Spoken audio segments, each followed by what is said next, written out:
I never dreamed the people that I care about, that I love, that I made multimillionaires would do what they did. It was the controversy that ousted the Papa of Pizza. Looking back now, do you think that you were set up? Oh, there's no question about it. And the public knows that.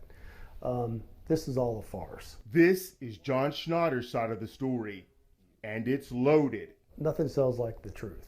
And the truth, sooner or later, all comes out. For the first time, Schnater is talking publicly about the firestorm that forced him to walk away from the company he built into one of the nation's largest pizza chains. They made this all up. They fabricated it. And shame on them. It all started in May of 2018. Schnater admits he used the N-word during what was supposed to be an internal conference call on diversity training, but says he did it to convey his hatred of racism. He says insiders used that as an opportunity to push him out. I just didn't know it would happen from people on the inside doing this. I thought it would come from the outside.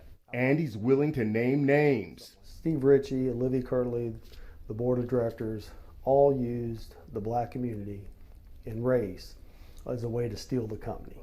And they stole the company, and now they've destroyed the company. Steve Ritchie was Schnater's hand-picked replacement, but after years of friendship, the two are now estranged. Olivia Kirtley is a Papa John's board member. Olivia Kirtley and Mark Shapiro should be in jail.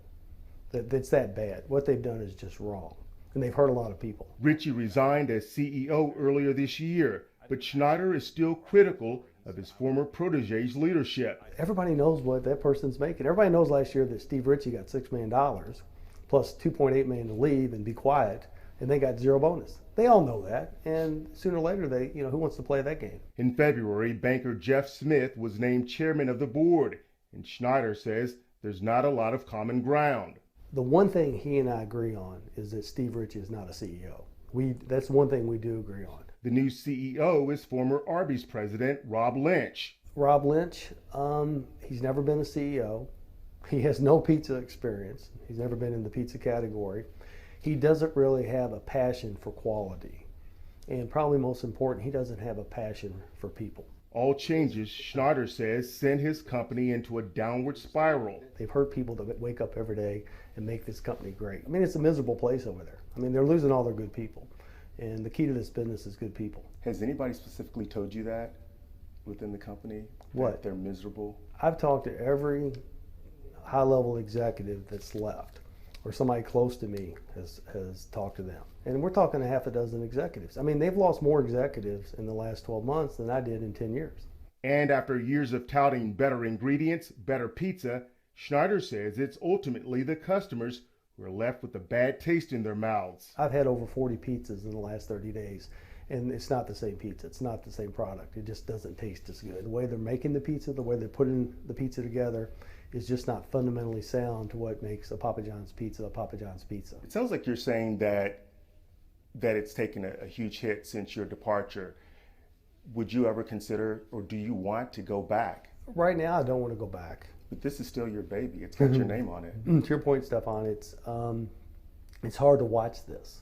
I mean, every single thing you can possibly do wrong to mismanage this company, they're doing. Schnater says he still loves the company he built, but he has sold millions in stock and is no longer the largest individual shareholder. My metaphor is there's no reason to be in the car when the car crashes, even if you love the car. If you were to walk back in as CEO, what do you think the employees would say? If the management team was out, and I went back in, they'd be cheering, they'd be doing backflips, they'd be bouncing off the walls. Now, as a Papa without a pizza empire, he says he's committed to giving back.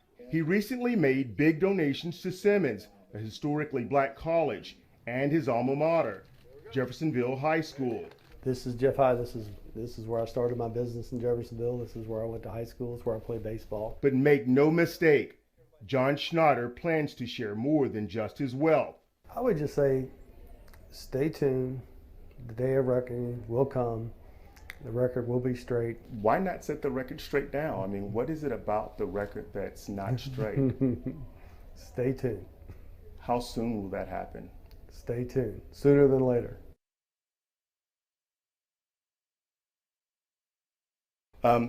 John, first of all, let me just say thank you for sitting down and talking to us. People know Papa John's is an international company, but here we are sitting in an auditorium at Jeffersonville High School. A couple of months ago, you were at Simmons, and you've been a few other places. Is that because you're really just a local guy at heart? I think the community is paramount. Community, family, all go hand in hand.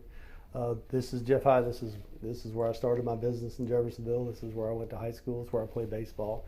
We're here today to dedicate this field, Don Pool Field, and kind of upgrade it, and that's a lot of fun. And then the Simmons College, Kevin Cosby and I both had the same mentor, David and Betsy Jones, God rest her soul. And so Simmons was easy to get involved with HBCUs, and we've had a lot of fun with Simmons and Kevin. Really admire what they're doing. And then, of course, Jeffersonville, we built a weight room a few years back, and now we built a ball field. So it's home, it's community, it's where I started. Is giving back important to you? Yeah, my dad used to every spring give baseballs and ball bats and ball gloves to less fortunate, some of the folks that just weren't quite doing as well as some of the other folks. And so the folks that were disadvantageous in a position, he always took care of them. So from my grandfather to my dad, we always were taught it's obligatory to give back. And if you have a little success, share it with the community. You mentioned your dad. Did your dad own Mixed Lounge? He did. Whatever happened to Mixed Lounge? Mixed Lounge is still thriving.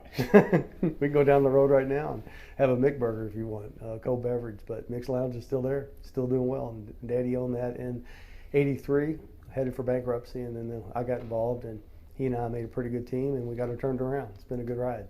And who owns it now? Mixed Lounge. Who owns what? Who owns Mixed Lounge? Ted and Scotty Johnson. Ted and Scotty still own it. They bought it from Tim O'Hearn, and Tim O'Hearn bought it from me. Okay. I wanted to ask you about some of the controversy that happened a while back. Since then, you stepped away from the company. I know in the beginning it was part of a succession plan. How hard has that been to be away from the company you founded? At 22, a lot of 22-year-olds wouldn't have the wherewithal to sell their car and buy equipment to do what you did. That was your baby. How difficult has that been? It's been difficult in the sense that I don't like what they're doing to the employees. I don't like what they're doing with the franchisees. A lot of folks that made Papa John's great are struggling. That wears on me. And stepping away is not a problem. I've stepped away 2 or 3 times. And as long as the company's being run appropriately and run healthy, then I have no problem stepping back. But the way it's run now is just, it's not good for the community, it's not good for the employees, it's not good for the shareholders, and it's not good for the franchisees, and that wears on me.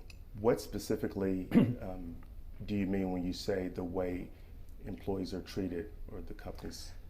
The fundamental values and the fundamental principles of the company, mutual respect, integrity, transparency, quality, measuring, interpersonal relationships, collaborative alliances have all gone by the wayside. It's now a game of stock options, and the executives, they get their bonuses, they get their pay, they get their juicy stock options, but the people that really wake up every day and make Papa John's great, they're getting taken advantage of, and that is immoral, A, and B, it's not sustainable. Do you still have contact with people from within the company? Yes, but I have to be careful on that on 2 fronts. One is I don't want to have any inside information, and I don't. The second is people are going to call me and tell me what I want to hear. So you got to be real careful with that. But I can honestly tell you the relationship between the franchisees and corporate are the worst in the history of the company. The worst. The company's being run subpar to the degree it's also the worst I've ever seen it in the 34 years I've been doing this. So the company's being mismanaged, and the franchisees don't get along with corporate. They feel like they've been misled. They don't feel like it's transparent. They don't feel like it's an honest, healthy, collaborative relationship. And sooner or later that'll show up in stock price. Does that mean, it sounds like you're saying that it's taken a huge hit since your departure. Would you ever consider, or do you want to go back to a leadership position at the company you founded? Right now, I don't want to go back. I feel so negative and pessimistic about the company that I've sold a lot of stock. And my metaphor is there's no reason to be in the car when the car crashes, even if you love the car. I don't have a lot of confidence in this leadership team. I don't have a lot of confidence in the way they're going about running the business. And I think that Papa John's is going to suffer because of that. I think we've lost our principles and values that made it great. But this is still your baby. It's got your name on it. You don't want to go back. To your point, Stefan, it's Stefan, right? Right. To your point, Stefan, it's hard to watch this. I mean, every single thing you can possibly do wrong to mismanage this company, they're doing. We build it on quality. We build it on taking care of our people. And we build it on certain fundamental principles and values that we never deviated from. And those have kind of gone by the wayside, and the company is crashing. Now you say, what do you mean by crashing? Store unit economics are deteriorating quickly.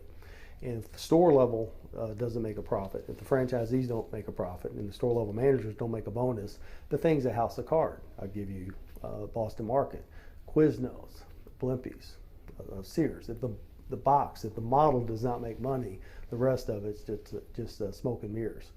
But doesn't that go with the territory? Are people seeing that across the board? Is that something that will eventually start to build again with the economy, or do you think that it's the cost-cutting steps that have been taken? Well, I have a smart friend that packs my tomato sauce in Modesto, California. He's a farmer. And I said, what's the key to success? And he said, John, it's the food, stupid. I've probably had over 40 pizzas, 40, in the last 30 days. They don't make the pizza the way that I used to make it, the way we used to make it. It just doesn't taste the same. Yeah, speaking of that, I was going to ask you, when's the last time you had Papa John's pizza? Where did you get it? How often do you get them? We had it today for this event, some 15, 20 pizzas. Then we had it last night. We had a meeting last night. We had a dozen pizzas. And then over the last 2 or 3 weeks, I've had pizzas in DC and other various places. But I've had over 40 pizzas in the last 30 days. And it's not the same pizza. It's not the same product. It just doesn't taste as good. And they stopped measuring. And if you don't measure it, they won't do it. And the way they're making the pizza, the way they're putting the pizza together is just not fundamentally sound to what makes a Papa John's pizza a Papa John's pizza. And that's hard. So the executive team is different. The board is different.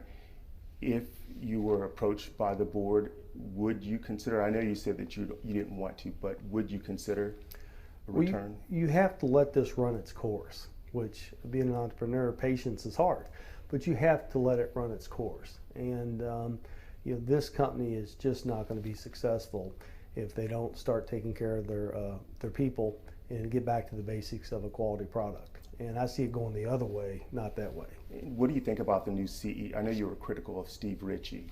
What about the new CEO who was hired? Well, Jeff Smith, who is a financial banker, owns, I think, 13% of the company.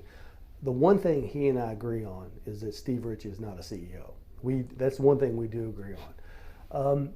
Rob Lynch, he's never been a CEO. He has no pizza experience. He's never been in the pizza category. He doesn't really have a passion for quality. And probably most important, he doesn't have a passion for people. And it's not the pizza business, it's the people business. And I'm just telling you, that store level manager and the people that are running accounts payable or running the distribution or driving the trucks, if those folks are not making a bonus, if they're not being rewarded for hard work, then the whole thing falls apart. Because professional managers think the people that do the heavy lifting are not smart. They think that. But everybody knows what that person's making. Everybody knows last year that Steve Ritchie got $6 million plus $2.8 million to leave and be quiet, and they got zero bonus. They all know that. And sooner or later, who wants to play that game? Have you talked to Steve Ritchie since he left? No contact. Do you think you guys will ever mend fences or talk? Again, the one thing that Jeff Smith and I agree on is that Steve Ritchie is not a CEO. That's the one thing we do agree on. What about going forward? And just hypothetical, if you were to walk back in as CEO, what do you think the employees would say? I'm sure, I know you have some people there who miss you. What do you think overall? Well, if I went in today, you'd get one response. But if the management team was out, and I went back in, they'd be cheering, they'd be doing backflips, they'd be bouncing off the walls. I mean, it's a miserable place over there. I mean, they're losing all their good people, and the key to this business is good people. Has anybody specifically told you that within the company? What? That they're miserable? Oh, yes. Absolutely. We haven't had one. Let's look back up here. I've talked to every high-level executive that's left, or somebody close to me has talked to them. And without exception, there's not one person that says Jeff Smith knows what he's doing. There's not one person that says that Jeff Smith will run this thing into the ground. Not one. And we're talking a half a dozen executives. I mean, they've lost more executives in the last 12 months than I did in 10 years. What do you think about the whole Shaq thing, Shaquille O'Neal? I think Shaq does a lot of good things. I think if Shaq and I met, we'd hit it off immediately. But I think Shaq would be great complimenting the founder. I mean, you got a guy that's 5'10" and a guy that's 7'2". I mean, I think that economy and the dynamics of the two personalities, that would be fun. But, you know, the problem, they're not using Shaquille in a way that promotes the authenticity, the foundation, the history, and the quality position. They're not doing that. I think if you had Shaq in the right role, I think he'd do great. This all started, some of the controversy started after that conference call that was meant to help you. Looking back now, do you think that you were set up?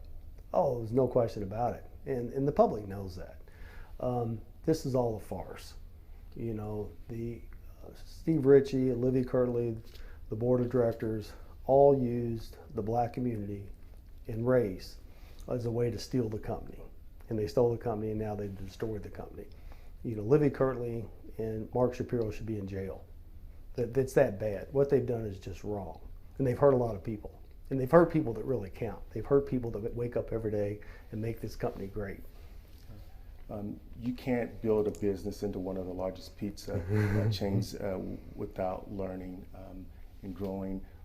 What have you learned during all of this? First off, if life was fair, it'd be boring as hell. You know, life's not fair. You got to take the good, and we've had a lot of good, and sometimes you hit some rough spots. But what this has done, Stefan, is this has solidified every single fundamental belief I have about running the business and about interpersonal relationships. The principles and values that we put in place to build a great organization, it thrived. The principles and values they've taken away have destroyed this company. So all they've done is solidify my fundamental beliefs of doing the right thing and taking care of people, making a good pizza. What is it that people have wrong about you, or that people don't know about you, or that you want people to know about you? Well, nothing sells like the truth. And the truth, sooner or later, all comes out. They know what they did. They know it was a setup. They know this thing's an entire farce. They wanted to get rid of me because they were watching that $150 million a year in profit. So they wanted, they wanted the money, which is a motivator, and they thought they could run the business better without me.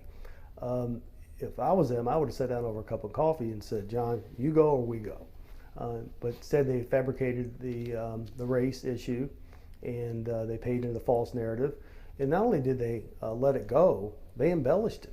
And when your own company is embellishing a false narrative, it takes a little time to get over that. But what's been amazing through all this is the public knows exactly that this was not cool. They don't know exactly what went on. They just know something really wrong happened here. And sooner or later, I'll get to the bottom of it, and we'll see what happens. So you think there's a lot of misinformation, a lot of things people are getting wrong based on that conference call or some of the controversy? Well, the conference call was taped. It was secretly taped. That's good for me because I didn't say anything that was racist. I mean, sooner or later, the tape's going to come out in public, and people are going to go, "Wow, that's what he said." And so that's what he said. And they're going, "They made this out of that." They made this all up. They fabricated it. And shame on them. Do you think people who were critical have the wrong idea about you? The people on the outside, not people inside the company, the people who you say set you up, but people on the outside who've heard about the controversy, do you think they have the wrong idea? Well, I get out in the public a lot, and I interact with a lot of folks. I've never had this come up with me. I've never had somebody come up and say that, hey, we heard this, or you did this, or anything. Everything that I've ever seen out of anybody that I interact with is always positive. So, again, I don't think the public buys this nonsense. I think the board hung on to it, embellished it, and created a false narrative in order to throw me out of my own company. There's another board you were part of, the University of Louisville, Yes. very active and very visible. There have been a lot of changes there as well. Do you go to U of L games? Do you watch? And would you consider getting back involved there? Well, I love it when things are tough, whether it's a broom closet or a mixed lounge or this situation. I thrive on bad situations. I don't know why that is. And I'm learning to enjoy the good situations. Used to, when things are really good, I get nervous, Now, because when things are really bad, that's when I'm most comfortable. But at U of L, we had a job to do, and we had to clean some things up and straighten out the books and do a lot of things that weren't particularly fun to do. And David Grissom chaired it, did a great job, had a great board, and we got it done. And I was ready to go off the U of L board anyway because we had the thing in good shape. I mean, we had a new athletic director. We had a new chair of the foundation. Grissom had the board, he had the bull by the horns there. So we had U of L in good shape a year and a half ago when I left. So I was ready to go off U of L, and no, I would not go back. Well, you mentioned the broom closet, so that's where it all started, selling Yep. pizzas out of the broom closet. 2 miles up the road. Right, but you were 22 years old and just starting out. I mean, this is a little different because you're multimillionaire, and then to go through that and everyone knows who you are. And so I understand you like challenges, but it has to hurt a little bit. I mean, you put a lot of money into the stadium and, just over the years, your support. Well, you get your greatest lessons from your enemies. What's Taylor Swift say? All my enemies used to be friends. So, and Einstein said the level of sophistication to solve today's problems are much more sophisticated than to solve yesterday's problems. As you get higher and higher and more success, the margin of error, of slip-ups gets tighter and tighter. I knew something like this could happen. I was prepared for something like this to happen. I just didn't know it would happen from people on the inside doing this. I thought it would come from the outside. I thought somebody was going to raid the company or do something like this or take it out of Louisville. I never dreamed the people that I care about, that I love, that I made multimillionaires would do what they did. And they did it, and I'll deal with it. Regarding U of L, you would not go back to serve on the board under any circumstances? There's a new governor in Frankfurt now. Only if they really needed me, but the only reason you call me is if you're in a mess. Let me say that again. I would only go back to U of L if they really needed me, and the only way to really need me is if they get themselves back in a mess. And right now I don't see it being in a mess. I think Neely's got her arms around it. I think Vincent's got his arms around it. So the foundation's in good shape. So there's no reason for me to go back right now. Do you still support U of L? Have you been to any games? Yes. Haven't been to a football game yet. That hurts.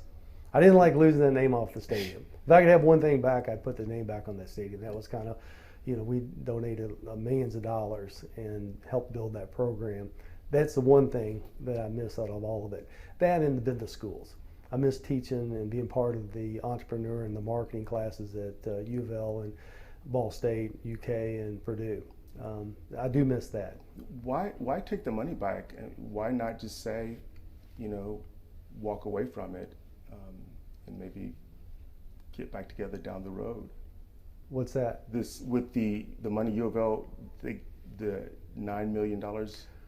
Yeah, all four institutions refunded all the money. Mm-hmm. So we'll just take money out of folks that didn't want it and give it to folks that do want it. And so that's what you're repurposing it? Oh yes, I mean I'm a young guy. Hopefully. But yeah, we'll continue to give back, do things like we did today. $500,000 to Jeff High to build a ball field. Fun stuff, especially when you graduate from Jeff High and you play baseball here. If you go back to the football games, do you plan to go to any football games? Do you want to? That day will come. That day will come. When it finally gets out what they did and what was said, I think my phone's going to ring off the hook going, wow, we made a huge mistake here. So there's a day at Papa John's and at U of L. There's the day of reckoning. Sooner, hopefully, than later. Do you think these are two individual groups, like at Papa John's and then at U of L? What I don't understand. Well, you said what they did. You had mentioned said what they did at Papa John's. I'm sorry. Okay. What is your stake in the company right now? Is it I read it had been 30%, and then I thought it was 19, but then I saw something where it's like maybe 10.5. Yes. I think I'm the second largest shareholder at 10%. And so you've converted that to cash. Is there any specific reason, or is it just because of what you said about the company? There's no reason to be in the car when the car crashes, even if you love the car. There is no way, with the quality product they're serving and the culture they're promoting, or not promoting, the relationship with the franchisees and the deteriorating of unit economics, and you can trade it at 50 multiple.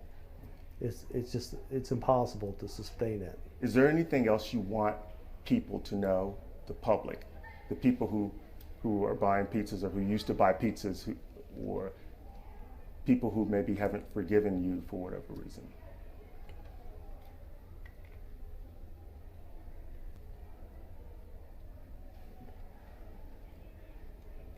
I would just say, stay tuned. The day of reckoning will come. The record will be straight, and everything will be cool again. Why not set the record straight now? I mean, what is it about the record that's not straight? Stay tuned. How soon will that happen? Stay tuned. Sooner than later. One thing that I missed. Controversy cost him his company, his co-workers, and some of his closest friends. But John Schnatter says one of his most painful casualties from the Papa John's catastrophe. If I could have one thing back, I'd put the name back on that stadium. I haven't been to a football game yet. That hurts. The University of Louisville, University of Kentucky, Ball State, and Purdue all cut ties with Schnatter after he used the N-word while on an internal conference call on diversity training. For the first time, he's sharing new details about that call. Well, the conference call was taped. It was secretly taped. That's good for me because I didn't say anything that was racist. In fact, Schnatter says he was quoting another famous founder, trying to convey his hatred of racism. He believes that secret recording will reinforce his side of the story. Sooner or later, the tape's going to come out in public, and people are going to go, wow, that's what he said. And so that's what he said. And they're going, they made this out of that. They know what they did. They know it was a setup. They know this thing's an entire farce. Schnatter believes the people who set him up were part of his circle of trust and were motivated by money. They wanted to get rid of me because they were watching that $150 million a year in profit. So they wanted, they wanted the money, which is a motivator, and they thought they could run the business better without me. When it finally gets out what they did and what was said, I think my phone's going to ring off the hook going, wow, we made a huge mistake here. If I was them, I would have sat down over a cup of coffee and said, John, you go or we go. But instead, Schnatter says top Papa John's executives used damaging misinformation to force him out. I don't think the public buys this nonsense. I think the board hung on to it, embellished it, and created a false narrative in order to throw me out of my own company. And sooner or later, I'll get to the bottom of it, and we'll see what happens. For now, Schnatter says he has a bad taste in his mouth for both the pizza and company that bear his name. I feel so negative and pessimistic about the company that I've sold a lot of stock. I've probably had over 40 pizzas, 40 in the last 30 days. They don't make the pizza the way that I used to make it, the way we used to make it. It just doesn't taste the same. Since his departure, Papa John's has tried to distance itself from John Schnatter. It's fighting struggling sales with the new slogan, better ingredients, better pizza, better day. And a new pitch man. I think if you had Shaq in the right role, I think he'd do great. Although he has been critical of most of the decisions the company has made in his absence, Schnatter believes hiring NBA legend Shaquille O'Neal was the right pick, but the wrong play. I think Shaq would be great complementing the founder. I mean, you got a guy that's 5'10" and a guy that's 7'2". I mean, I think that economy and the dynamics of the two personalities, that would be fun. While he is no longer the face of the pizza empire he built, he is keeping a high profile in the community with recent donations to Simmons College of Kentucky and his alma mater, Jeffersonville High School. It's home, it's community, it's where I started. We pressed Schnatter on any plans for a possible return, but the only thing he'll commit to is something he repeats a few times during our interview. My metaphor is there's no reason to be in the car when the car crashes, even if you love the car. And Schnatter still believes the truth will come out and he'll be vindicated. That day will come. That day will come. Stefan Johnson, WDRB News.